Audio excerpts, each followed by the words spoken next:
नमस्ते सदावत्सले मातृभूमि। 2002 में बनी ईडी। आज जो विषय चर्चा का है वो ये है कि एक हज़ार करोड़ या उससे बड़ा भी हो सकता है उसका दायरा। 1,000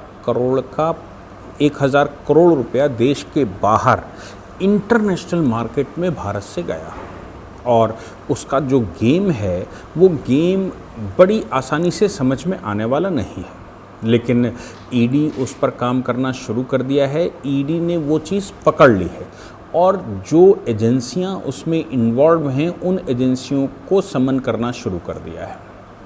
अभी अनुमान मिनिमम 1,000 करोड़ का है। संभव है कि वो बहुत बड़ा घोटाला हो। हम सब जान ही रहे हैं इस समय एक बड़ी समस्या भारत की है फॉरेन रिजर्व। भारत का फॉरेन रिजर्व यानी कि भारत जो एक्सपोर्ट करता है वहाँ से पैसा आता है और वो पैसा भारत में जब आएगा तो वो इंटरनेशनल करेंसी के रूप में आता है, तो आरबीआई से वो एक्सचेंज किया जाता है। एक्सचेंज करके रुपया लेगा, रुपया लेकर भारत में लगाएगा।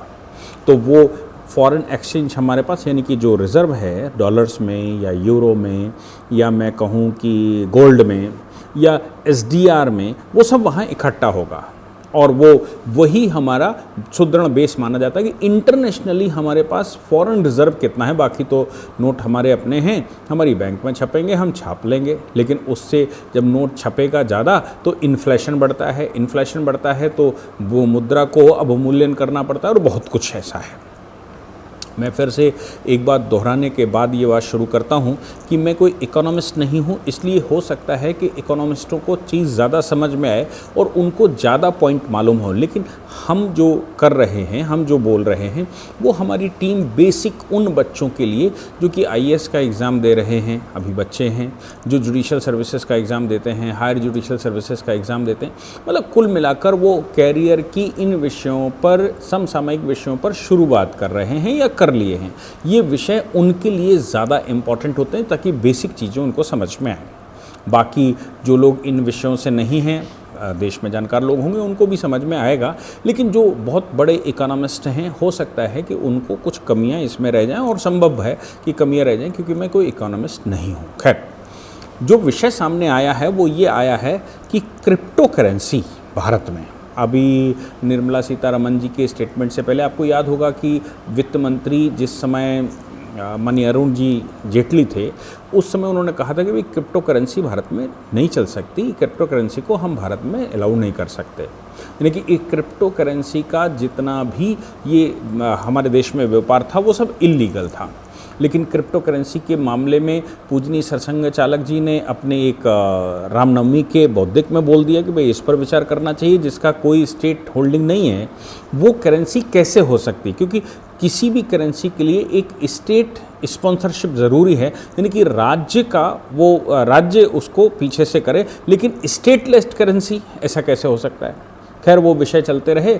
निर्मला जी ने, जो भारत की फाइनेंस मिनिस्टर हैं, उन्होंने पार्लियामेंट में कहा कि भाई क्रिप्टो करेंसी के विषय में हम बात कर रहे हैं और इसको हम बंद नहीं कर रहे हैं, बस इस पर टैक्सेशन सिस्टम लागू कर रहे हैं। अब जैसे ही ये बात आई कि इस पर टैक्सेशन हम लेंगे, तो जो भी उसका प्रॉफिट होगा, जो उसका ट्रांजैक्शन होगा, उसका 30%, इतना परसेंट, उतना परसेंट, जो भी उनका सिस्टम हो, जो टैक्सेशन का सिस्टम होता है। अब जैसे ही निर्मला जी ने ये बात कही तो आप समझ लीजिए कि क्रिप्टो करेंसी में भारत में बाढ़ आने वाली थी। लोग इन्वेस्टमेंट करने वाले थे क्योंकि एक बड़ा वर्ग ऐसा भी था जो उस पर पैसा नहीं लगाता था। ईडी का अब ये जो कहना है कि हमारे यहाँ की करेंसी या इंटरनेशनल करेंसी या हमारी करेंसी वो क्रिप्टो में कन्वर्ट होती है और वो मनी लॉन्ड्रिंग का काम करती है, तो उनका मानना है कि 1,000 करोड़ रुपए से ऊपर ऐसा अभी आइडेंटिफाई कर लिया गया है जिस पर क्रिमिनल प्रोसीडिंग शुरू करने वाले हैं या कर दी गई है, और जो एक्यूज्ड फर्में हैं उनकी इन्वेस्टिगेशन शुरू कर दी गई हैं कि वो इंस्टेंट लोन ऐप के माध्यम से पैसा देते हैं जिसका लिंक सीधा चाइना से है। अब इसको समझते हैं कि ये है क्या भला। होता क्या है कि हमने क्रिप्टो करेंसी खरीदी।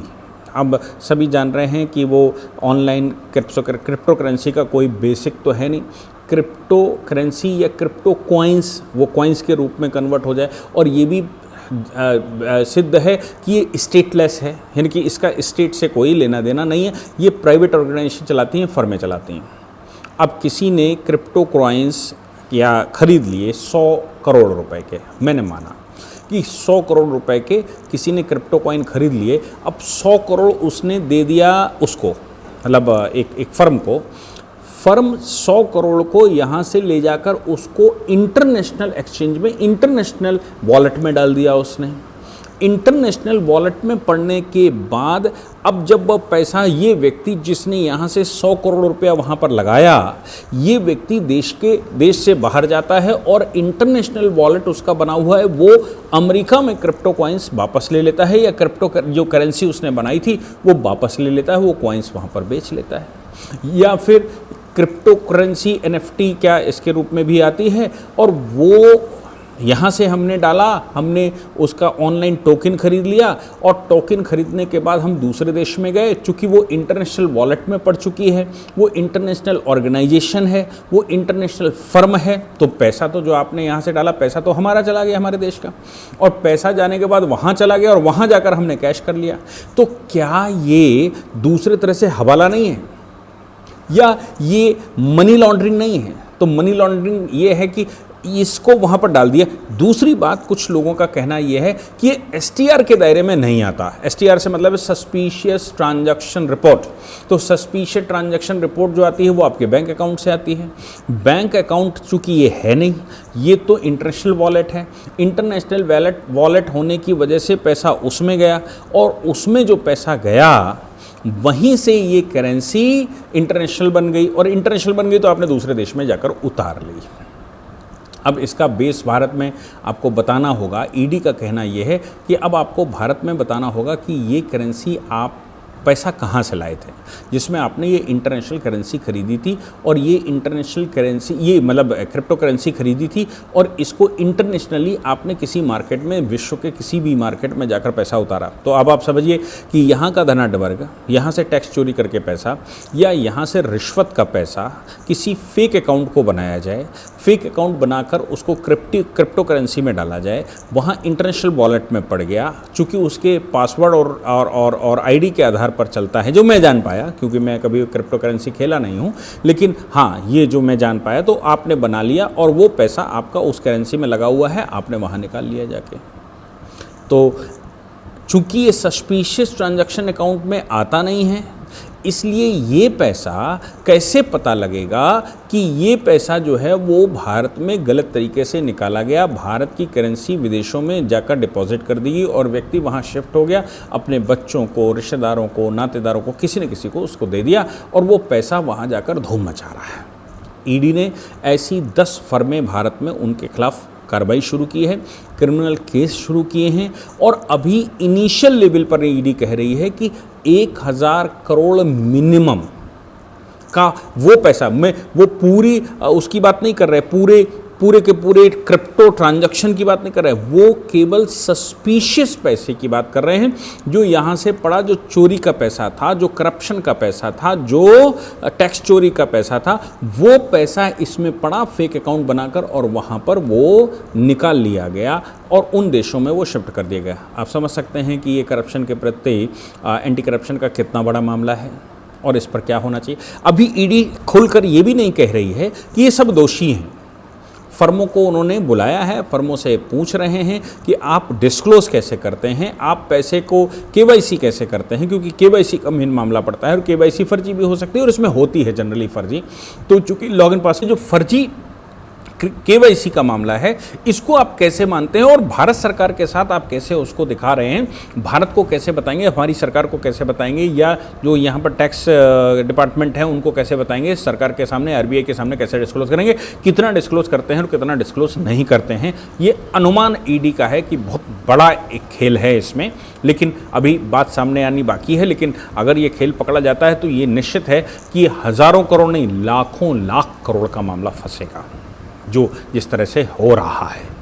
ये भी एक बात है कि अगर फाइनेंस मिनिस्ट्री इसको लीगल सिस्टम में नहीं लाती, तो 100% क्राइम था, लेकिन पैसा लोग लगा ही रहे थे। भारत से ट्रेनिंग लेने के लिए मुझे ये बात सूचना में आई कि लोग म्यांमार में जाते हैं, लोग थाईलैंड में जाते हैं, वहाँ इनके बड़े हब चलते हैं। वो करेंसियाँ चाइना बेस्ड कंपनियाँ हैं जो वहाँ उनको ट्रेंड करती हैं। ट्रेंड करने के बाद इनके पैसे को बढ़ाया जाता है। आप 100 रुपये लगाइए, 100 रुपये के 150 कर दिए जाते हैं तो आदमी बड़ा खुश, मेरे 150 हो गए, बैंक में पड़े हैं, क्रिप्टो में पड़े हैं। और वो जब आप कैश करवा रहे हैं तो कैश भी हो रहा है। तो फिर एक किस्सा मेरे सामने आया कि एक जो गिलट का सिक्का होता है, वो सिक्का पहले, ये कुछ वर्ष पहले की बात है, मेरे ख्याल से 10 या 15 साल पहले की, वो एक गिलट का सिक्का 1 रुपये का, जिसकी कीमत 1 रुपया थी, वो किसी व्यक्ति ने किसी दुकानदार से, किसी व्यक्ति से 2 रुपये में ख़रीदा। तो अब जिससे 2 रुपये में ख़रीदा गया, उसने क्या किया कि उसने वो सिक्के मोहल्ले पड़ोस और सबसे कहना शुरू कर दिया, भाई तुम्हारे पास सिक्के हों तो 1.25 रुपये में, 1.5 रुपये में हम खरीद लेंगे। वो 1.5 रुपये में खरीदने लगा, 1.5 रुपये में खरीद कर 2 रुपये में बेचने लगा। 2 रुपये का जिसने खरीदा था वो कल को उसको 3 रुपये में खरीदने लगा। 3 रुपये से उसने 4 रुपये, 5 रुपये, 6 रुपये, 10 रुपये, 20 रुपये, 20 रुपये में उसने वो सिक्का खरीदना शुरू किया। और ये व्यक्ति को लगता था कि मुझे 5 रुपये बच रहे हैं, 6 रुपये बच रहे हैं, और सिक्का वही है। मामला साल 1.5 साल चला तो इन्होंने एक बार करीबन 10 लाख रुपए के वो सिक्के, किसी व्यक्ति ने 10 लाख रुपए के वो सिक्के उन सज्जन को दे दिए। 10 लाख के इकट्ठे कर लिए। अब 10 लाख रुपए के सिक्के इकट्ठे कर लिए तो 20 गुने के हिसाब से पैसा मिलना चाहिए, लेकिन जब 10 लाख के सिक्के इकट्ठे कर लिए तो वो सज्जन आए ही नहीं, लेने ही नहीं आए। अब इन्होंने वो सिक्का खरीदा था 15 रुपये में, 14 रुपये में, 10 रुपये में, और ये शुरू से ट्रांजैक्शन करते रहे। तो मालूम पड़ा कि फाइनल स्टेज पर जो व्यक्ति इनसे खरीदता था वही अपने आदमी भेजकर सिक्के उसने इनको 10 लाख रुपए के खरीदवा दिए। और 10 लाख रुपए के सिक्के यानी कि 15 रुपये में खरीदे गए होंगे, 20 रुपये में खरीदे गए होंगे, 10 रुपये में खरीदे गए होंगे। वो व्यक्ति पैसा लेकर चला गया और इनके पास वो 10 लाख रुपए के सिक्के रखे रह गए, ये सोचकर कि वो आएगा तो 20 रुपये में खरीद लेगा। वो आए नहीं दोबारा। उसने एक बड़ा काम करके इनको फंसा दिया और अपना पैसा भी सारा 15 रुपये में बेच गया। अपना 1 रुपये का सिक्का भी 15 रुपये में इनको बेच गया। साल भर में उसने इतना कमाया, लंबी रकम लेकर गया करोड़ों रुपए के हिसाब से। तो आप सोच सकते हैं कि ये घोटाले करने वाले, आप क्रिप्टो करेंसी में खरीदा, क्रिप्टो करेंसी बढ़ती चली गई, भाई इंडेक्स बढ़ रहा है, बढ़ रहा है, बढ़ रहा है, और ये पहुंच गया, भाई मारे 10 रुपये तो 100 रुपये के हो गए। अब मालूम पड़ा कि उसने और एक क्रिप्टो खरीदी, और क्रिप्टो खरीदी, और क्रिप्टो खरीदी। जितना पैसा वो कमाता वो क्रिप्टो में लगा देता, क्योंकि उसका तो बढ़ रहा है कागज में। और एक दिन मालूम पड़ा कि उन्होंने कहा भाई ये तो कोई कंपनी नहीं है, हम तो नहीं मिलते। तो इनकी गाड़ी कमाई लेकर वो सब चले गए। इनका इंडेक्स केवल कागज में ही बढ़ता रहा। यही भी क्रिप्टो का उस समय हिसाब था, क्योंकि लीगल था नहीं, मुकदमा कर नहीं सकते थे। लेकिन जिस समय निर्मला जी ने उसको लीगल कर दिया तो अब वो चीज़ें सामने आने लगी। तो पहले ना तो कोई केस कर सकता था, पैसा मर भी जाता था, और बड़े धनाढ्य वर्ग के लोग जिनके पास करप्शन का पैसा होता था, जिनके पास बहुत एक्सेस पैसा हो, टैक्स चोरी का पैसा, वो उसमें लगाया करते थे, ऐसा लोगों का अनुमान है। तो ये मामला इतना बड़ा है जो ईडी ने खोल कर रखा है कि इसकी जड़ें कहाँ तक निकलेंगी। हो सकता है बॉलीवुड में निकलें, हो सकता है पॉलिटिशियंस में निकलें, बिजनेसमैनों में निकलें। कितना पैसा इन 10 फर्मों से जिस समय हिसाब मांगना शुरू करेंगे और ये सरकार कहेगी आप मुझे बताइए कि आप ये पैसा कहाँ से लाए, कितना लाए। तो मुझे लगता है कि एक बहुत बड़ी समस्या भारत में क्रिप्टो खेलने वालों के सामने आ जाएगी और इन फर्मों के सामने भी आ जाएगी। ईडी इस पर काम कर रही है और निश्चित रूप से इसमें कुछ ना कुछ बड़ा निकलेगा। लाखों लाख करोड़ का मैटर निकल सकता है। जय हिंद, जय भारत, वंदे मातरम।